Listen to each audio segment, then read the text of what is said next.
Jadi Bu, kami dari program studi Sastra Indonesia, saya Anissa Putri Lubis, Saya Teresya Panjaitan. Saya Jelita Septiani. Saya Kania Ayuning Ramadhani. jadi kami diberikan tugas berupa proyek yang dimana kami meneliti mengenai beberapa ritual begitu dalam Batak Toba. Tapi kami memilih salah satunya yaitu berupa ritual pernikahan. Jadi sebelum memulai wawancara, kami ingin Ibu memperkenalkan diri terlebih dahulu sebagai narasumber. Saya perkenalkan diri saya. Saya namanya Erbina Sitorus SPD. Apa lagi? Umur saya 63 tahun. Ritual pernikahan. Sebelumnya sudah pernah melaksanakan. Ya, sudahlah, saya kan sudah nikah. Saya kan sudah nikah. Oh iya, Mas. Pekerjaan saya pensiunan dari guru. Ibu sudah pernah menikahkan anak Ibu untuk? Sudah pernah. Jadi gini Bu, kami di sini itu ingin bertanya mengenai pernikahan dari Batak Toba. Di mana ada beberapa pertanyaan dari video yang sudah kami tonton atau dari pengetahuan kami. Misalnya, kalau misalnya ada beberapa hal yang nggak kami ketahui gitu. Jadi kami akan bertanya ke Ibu mengenai hal itu.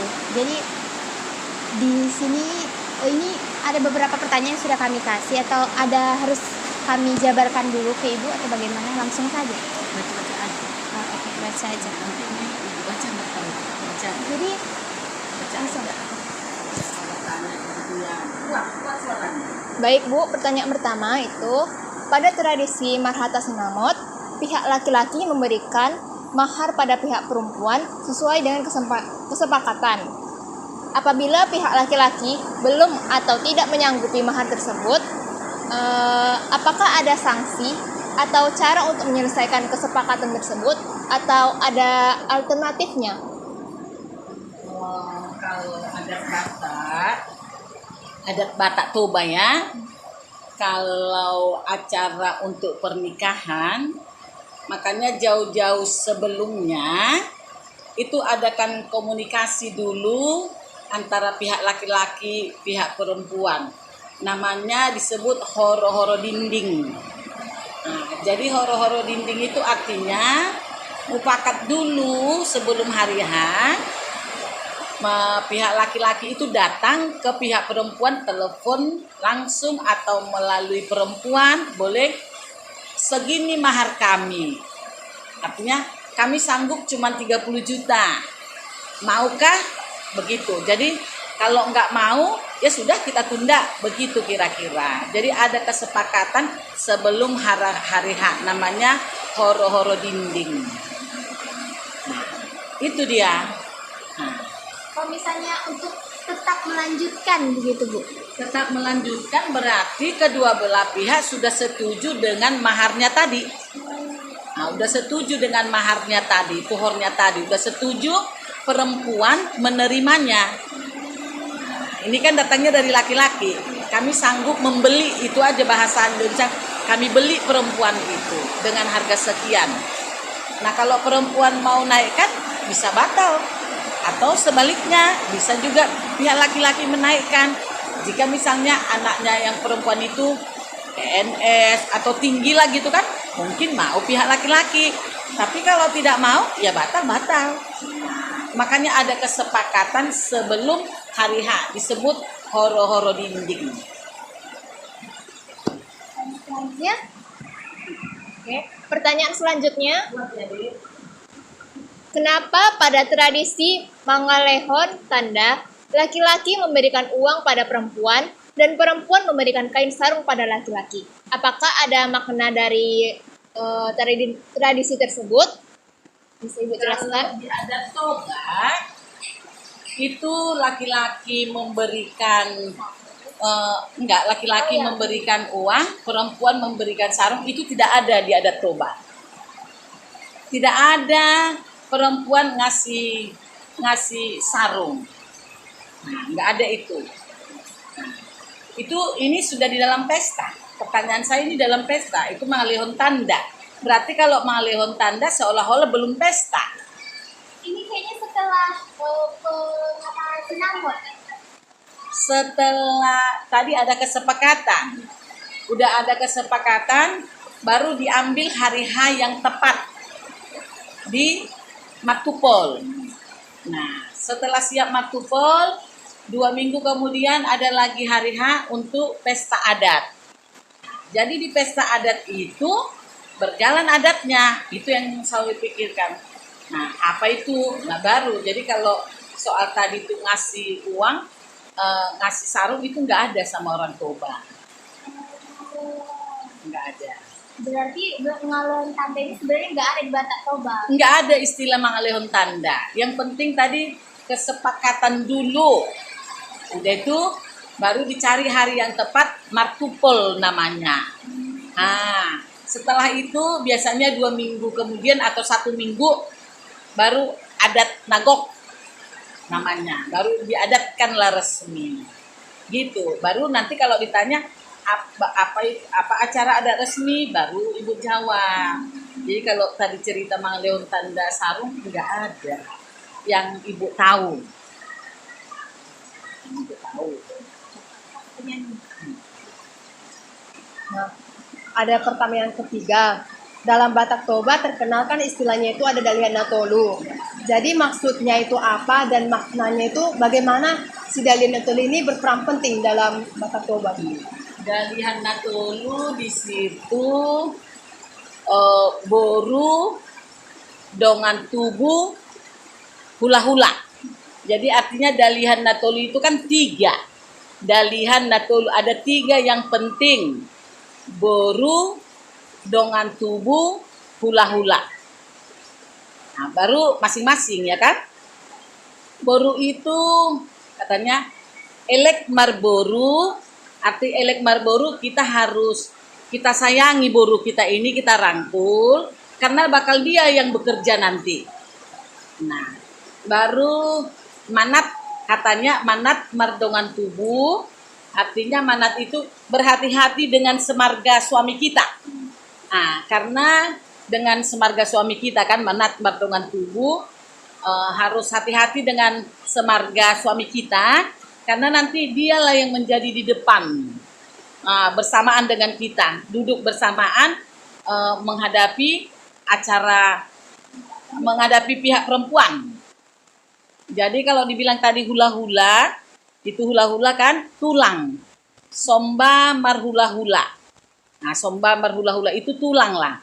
Tulang paman yang pihakku laki-lakiku, bapakku lah, katakanlah bapakku, ataupun pihak dia pun laki, pokoknya paman lah.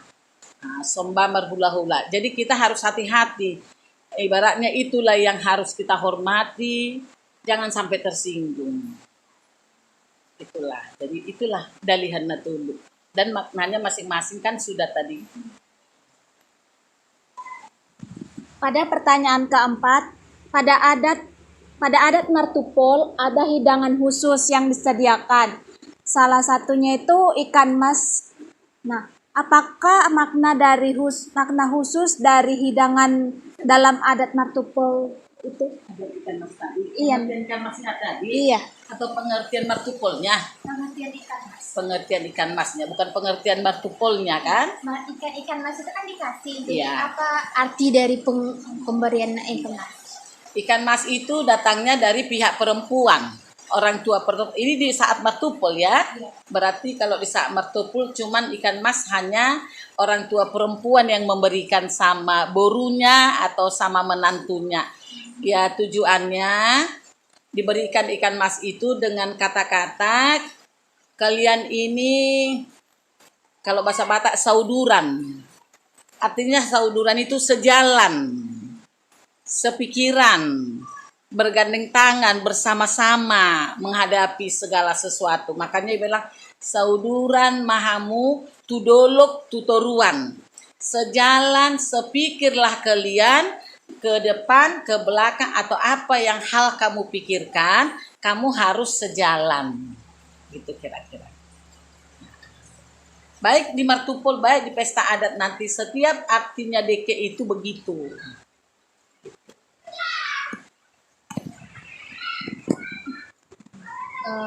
Pada pertanyaan kelima, di pernikahan kan Bu ada kayak gerakan tortoran itu kan memiliki gerakan yang berbeda dan makna yang berbeda pula. Apakah Ibu bisa menjelaskan dari gerakan dan makna tersebut? Kalau dari gerakannya itu, kalau ibu hanya mengertikan hanya dua saja caranya. Kalau pihak hula-hula, maksudnya pihak hula-hula itu dari pihak perempuan ataupun pihak kita juga, tapi bagian paman kan, bagian pamannya anak kita atau pihak perempuan. Selalu kita membuat tortor itu nggak ngerti Bu. Tortornya seperti ini. Artinya ya ibu nggak ngerti. Artinya begini, menerima dengan baik gitulah. Marsomba kita gini. Kita somba dia kan. Jadi kita gini buat. Artinya kedatangan mereka kita terima. Seolah-olah kita somba. Kalau kita bilang disembah bukan disembah sih.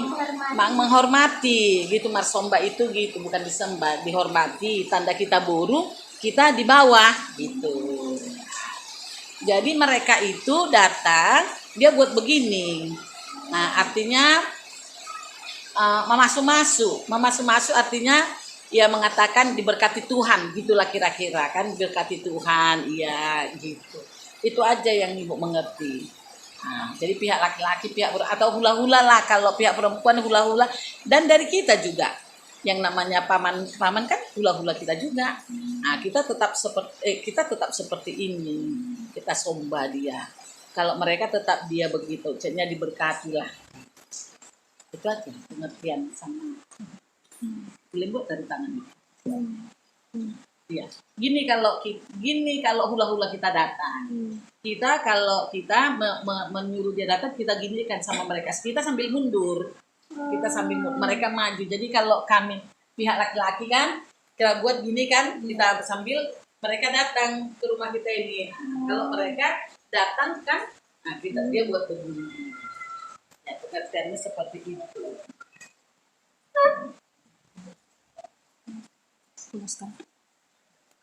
Baik Bu, untuk pertanyaan yang nomor 6. Ulos merupakan simbol Batak Toba. Biasanya kalau dalam perkawinan, ulos kan banyak jenisnya. Dan kalau misalnya ada suatu perkawinan, kita nggak mungkin memberikan ulos itu semata-mata tanpa tahu arti dari ulos itu gitu. nggak sembarangan memberikan ulos ini gitu. Nggak asal ulos. Nah, bagaimana jenisnya, terus bagaimana jenisnya dalam ritual pernikahan tersebut gitu. Kalau dalam pernikahan, ulos itu datangnya dari pihak perempuan, ya kan? Dari pihak perempuan. Yang pertama diulosi pihak perempuan adalah orang tua laki-laki. Nah, orang tua laki-laki yang didahulukan diulosinya, dan ulos itu namanya ragi hidup. Ragi hidup untuk orang tua laki-laki yang memberikan pihak perempuan. Setelah selesai itu, baru pihak perempuan memberikan ulos pada pengantin. Pada pengantin itu namanya ragi hotang. Nah, itu pengertiannya gitu aja. Ragi hotang, baru ragi hidup. Ke orang tua laki-laki ragi hidup. Baru ke pengantin namanya ragi hotang. Baru kalau banyak ulos-ulos yang datang, itu namanya ulos holong. Ulos holong ya sadum, suka hati bermacam-macam. Apa mau dia mau kado, mau ulos atau apa, ulos holong disebut. Motif dari yang untuk orang tua, untuk mertua dengan untuk pengantin itu berbeda. Berbeda. Ini namanya ulos pengantin. Tapi enggak ini dia ya, enggak ada lagi di sini, udah dibawa orang itu. Nah, ini namanya ulus pengantin. Orang tua perempuan ngasih sama pengantin. Nah kan, ulus pengantin masih pihak perempuan, orang tua perempuan memberikan ulos sama pengantin. Jadi pengantin itu maksudnya kan Orang yang menikah. Iya, orang gurunya sama helanya, sama menantunya. Nah, ini orang tua perempuan memberikan ulos pada orang tua laki-laki. Namanya ragi. Ragi hidup. Ini namanya ragi hidup. Motifnya memang kayak gini. Iya, gini dia semua. Tapi warna putih bisa gitu kan. Warna hitam bisa gitu. Oh, berarti Tapi ini menentukan. Ini menentukan dia ragi hidup. Jadi bisa aja warnanya beda, putih pun bisa, ini pun bisa hitam. Tapi disebut ini ragi hidup.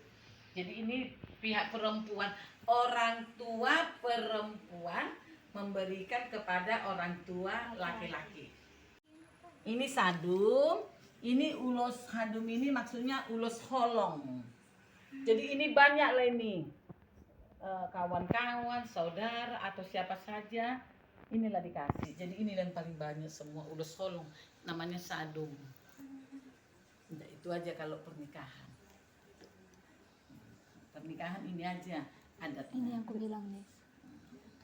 Yang ada manik-manik. Pertanyaan ketujuh, Bu. Dalam ritual pernikahan Batak Toba kan ada pembagian jambar. Ya. Nah, dapatkah Ibu menjelaskan bagaimana sistem pembagian jambar tersebut? Apakah dalam memberikan jambar tersebut hanya kepada orang-orang penting yang mencakup atau yang melingkupi kedua belah pihak dalam ritual pernikahan tersebut? Kalau soal jambar itu datangnya kan dari pihak laki-laki, ya kan? Diserahkan pada pihak perempuan. Nah, jadi pihak perempuan yang membagi itu memang yang punya peranan penting lah. Itu tadi semua mencakup lah, itu di boru, di dongan tubuh, di hula-hula. Ke situ diserahkan itu, gitu. Tapi bukan berarti yang kandung. Bukan yang berarti yang kandung. Ya, dongan tubuh itu kan semarga. Ya, bukan harus bapak tuanya kandung, semarga. Makanya orang Batak itu kan kayak di sini kan sinaga. Sinaga yang mana-mana pun bisa menerimanya. Itu pengertian jambar. Jadi sesuai dengan posisi dia, memang porsi dia. Semua punya arti. Mulai dari kepala, ya aku bilang aja babi ya. Dari kepala babi, ke leher babi, sampai ke buntut, sampai yang dalam perut ini, semua punya arti. Itu ada itu tujuannya kemana-mana itu bagiannya. Tidak sembarangan itu jambar itu dibagi. Jadi memang yang diberikan itu memang sesuai dengan tingkatan dia di dalam marga itu. Iya. Jadi bukan asal dikasih, punya. Ke tulang yang mana, ya cuman ibu kan ya kurang paham aja lah. Ke tulang yang mana, ke hula-hula yang mana, pokoknya itu punya posisi semua. Itu diatur memang dari ada pengertiannya sendiri dari adat Batak Toba atau memang udah diatur dari Sononya.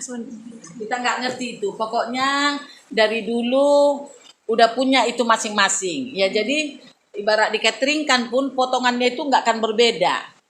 Potongan itu nggak akan berbeda. Tetap itu dikasih ke pihak perempuan. Ya pihak perempuan lah yang bagi-bagikan ke porsi masing-masing. Gitu.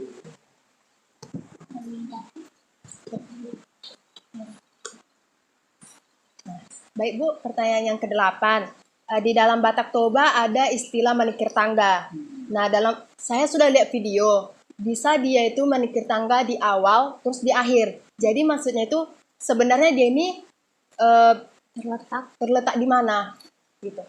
Menurut ibu, adat Toba tidak pernah di awal itu dikerjakan. Selalu setelah selesai acara adakan tikir tangga. Setelah selesai acara dari awal, terakhir nanti tikir tangga. Makanya nggak berapa lagi orang tikir tangga. Nah, tikir tangga itu maksudnya itu tetap ada jambar, ada deke, ada beras, ada nasi.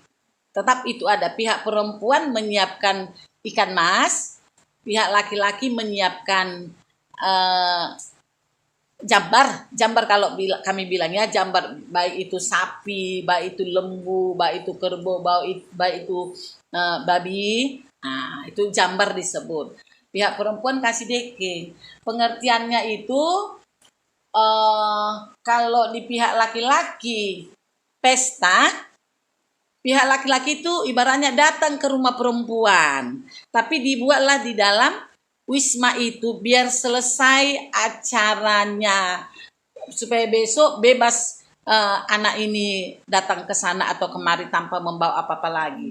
Itu arti manikir tangga. Jadi dibuat adat kecil, udah sore kan, udah tengah terakhir, seolah-olah pihak perempuan, pihak laki-laki datanglah ke rumah perempuan, dibawalah makanan, gitulah, dikasih ongkosnya. Pengertiannya supaya anak kita yang dua ini besok sudah bebas datang Tanpa membawa barang. tanpa membawa apa-apa. Mau kemana mereka sudah siap adatnya. Ketetapannya itu memang pihak laki-laki membawa daging dan pihak perempuan memberikan Mas. ikan. Iya, Oh, harus seperti itu. Dan ada nasi. Ada nasi tambah beras kalau di pihak perempuan. Nah, nggak bisa. Pokoknya pihak laki-laki itu jambar. Jambar kalau kita bilang, pihak perempuan itu deke. Deke atau ikan mas gitu. Dan bawa nasi. terus kan pertanyaan ke-9 kan katanya ada sebutan nago dalam pernikahan di mana itu Sebutan apa? nago. Adat nagok. Iya, aduk nagok yang merupakan upacara adat normal seperti zaman dahulu. Jadi kalau sekarang itu hal yang harus dilakukan itu berupa membayar agar terlaksananya upacara adat sebagaimana mestinya. Jadi kalau misalnya itu harus dilakukan atau bagaimana Bu kalau untuk sekarang? Adat nago itu berarti adat itu sudah terlaksana, sudah sempurna, udah terlaksana, sudah gok, sudah selesai adatnya. Itu pengertian. Jadi adapun nanti pesta di pihak di perempuan atau di laki-laki itu sudah bisa bebas artinya. Nanti jauh lah kita ke bawah, tapi itu pengertian adat nago. Artinya pokoknya sudah diselesaikan adatnya dengan penuh. Selesai sudah punya adat. Adat yang penting-penting yang harus dilaksanakan dalam pernikahan sudah terlaksana. Jadi pertanyaan terakhir Bu, jadi kalau misalnya kan ada rangkaian adat Batak. Jadi karena ketidakmampuan dari pihak perempuan maupun laki-laki dalam melaksanakannya, apakah itu ada sanksi atau apakah harus tetap dilaksanakan atau bagaimana Bu? Kalau di adat Batak Nagok itu adat Toba itu wajib. Namanya adat wajib. Sama sih kalau apa kan bayar semua mahar kan, kecil besar kan bisa kan tetap terlaksana kan. Nah kami juga gitu, kecil atau besar tetapi wajib dia harus membayar adat. Itu biasanya yang selalu dibilang pihak laki-laki itu yang selalu berutang.